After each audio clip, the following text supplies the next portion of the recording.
Dalawang estatwa ng gabi ang nakatayo ng matangkad, na nagpapakita na parang isang boss room. Ang mga sulo ay nagliliyab ng mag-isa habang sinasabi ni Liu kay Kim na ang kanyang katawan ay nasa likod ng bantay na pinto. Kim ay may nararamdaman na mayroong nasa likod nito. Bigla, mga bato ang lumipad sa hangin, na nagulat siya. Isang estatwa ang nagtaas ng armas nito at sinundan ito ng isa pa.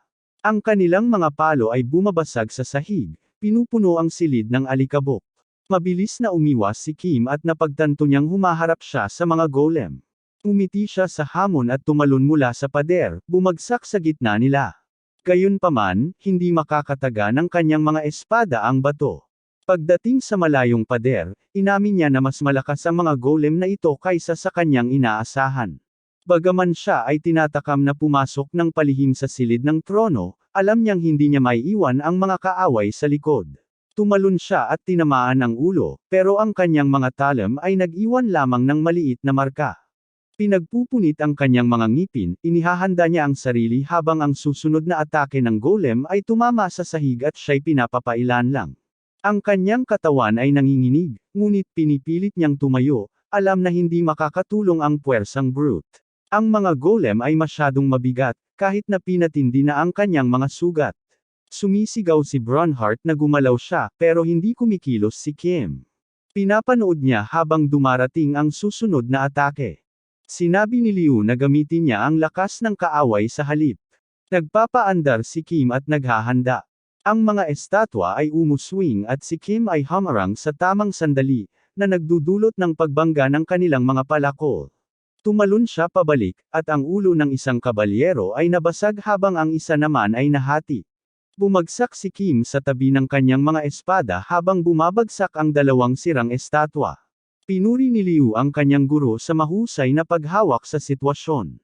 Sang-ayon si Kim na gumana ang teknik, pero nagbiro tungkol sa lahat ng pag-ikot na kinailangan niyang gawin.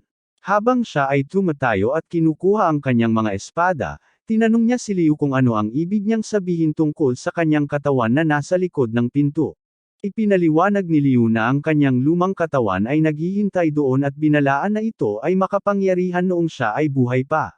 Si Kim ay nagbalikwas lang at sinabi na hindi ito malaking bagay. Nilinaw ni Liu na ang tunay niyang kaluluwa ay narito, kaya ang katawan sa loob ay isang walang laman na balangkas na kumikilos lamang sa instinct. Ito ay isang sirang bersyon lamang ng kung sino si Liu dati. Pumasok si Kim nang bumukas ang mga pinto. Pakiramdam niya'y ganap na siyang gumaling at puno ng lakas, ngunit natigilan siya sa kanyang kinaroroonan.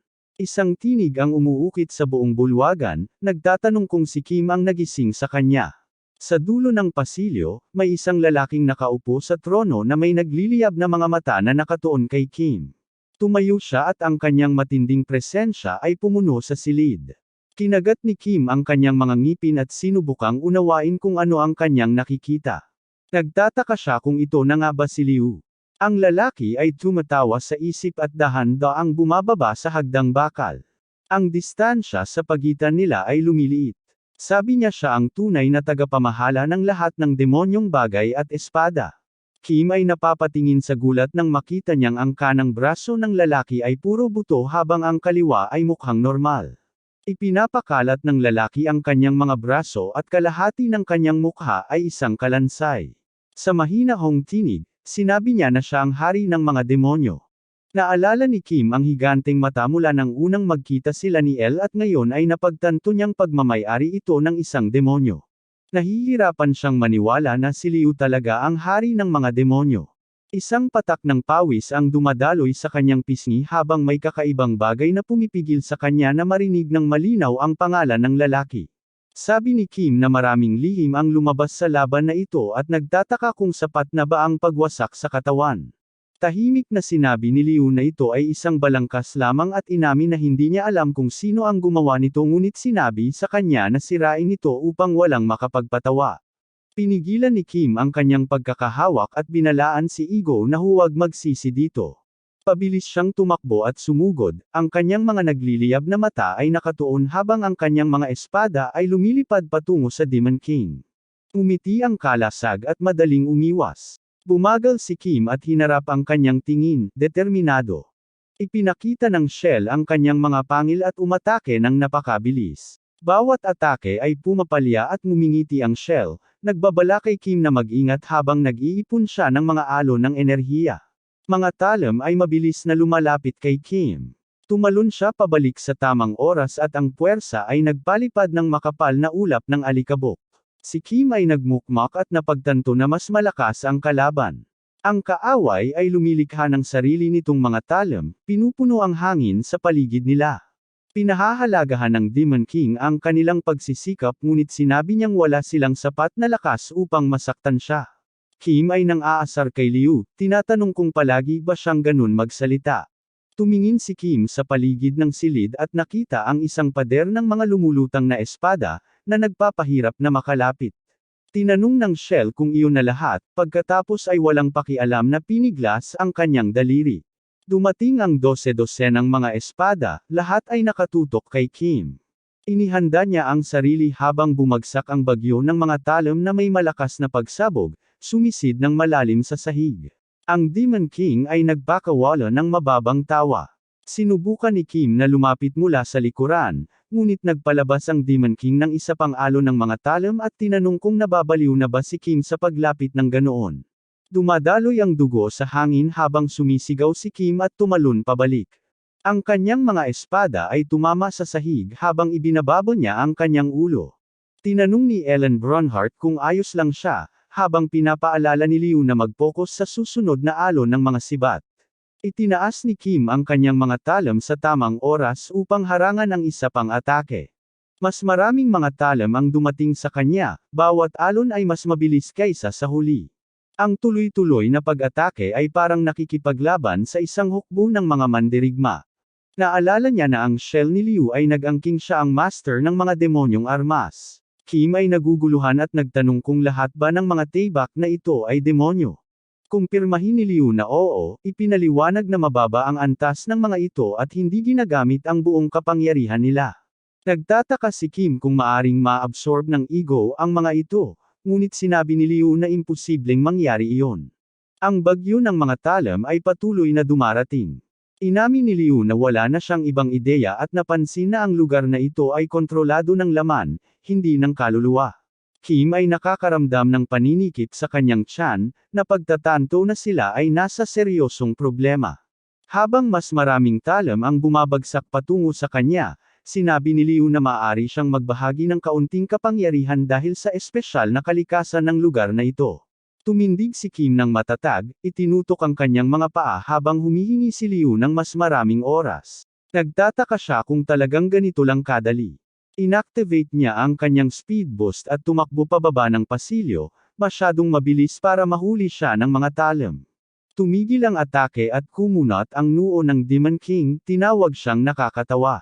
Kinagat ni Kim ang kanyang mga ngipin at muling sumugod, ngunit mabilis na nag-aangkop ang mga talem sa kanyang bilis. Ang mga pagsabog ay yumanig sa silid habang patuloy siyang umiwas. Tinanong ni Kim si Liu kung gaano pa katagal. Tiniyak ni Liu na hindi na ito magtatagal. Sumisigaw si Kim sa kanya na magmadali. Umiti ang Demon King at itinutok ang kanyang espada, nagpapalipad ng isa pang alon ng mga talem. Gumamit si Kim ng refleksyon, na nagdulot ng malakas na pagsabog na yumanig sa silid ng trono. Nagbago ang mukha ng Demon King nang makita niyang nakabitin si Kim mula sa isang taybak na nakatusok sa dingding, nagtataka kung nagtagumpay ang kanilang plano. Ngunit ang sandaling iyon ay panandalian lamang. Dumarami ang mga talem, handang sumugod muli. Kim, halos wala ng lakas, nagtatanong kung gaano pa katagal ang paghahanda.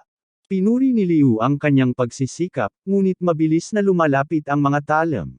Pinapaalalahanan siya ng sistema na tumaas ang kanyang magic sensitivity at umabot na sa C-rank ang kanyang assimilation. Pinapangalagaan siya ni Kim na mag-improve sa susunod dahil halos patay na siya. Napansin ng Demon King ang pagbabago at tumingin pataas habang may isang kalmadong boses na nagmumungkahi. Gamitin ang ego ng mas epektibo. Biglang may pulang pagsabog na yumanig sa buong pader, na nag-iwan sa Demon King na nagulat.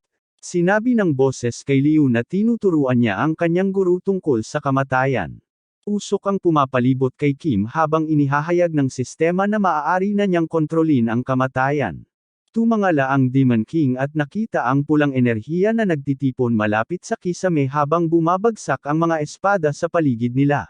Isang madilim na pulang ulap ang kumakalat, pinupuno ang espasyo. Pinagmamasdan niya ng mabuti at bumubulong na walang tao ang dapat magkaroon ng ganitong kapangyarihan. Bumagsak si Kim sa sahig, tumama ng diretso sa harap niya, na ang mga nag-aapoy na mata ay nakatutok sa Demon King.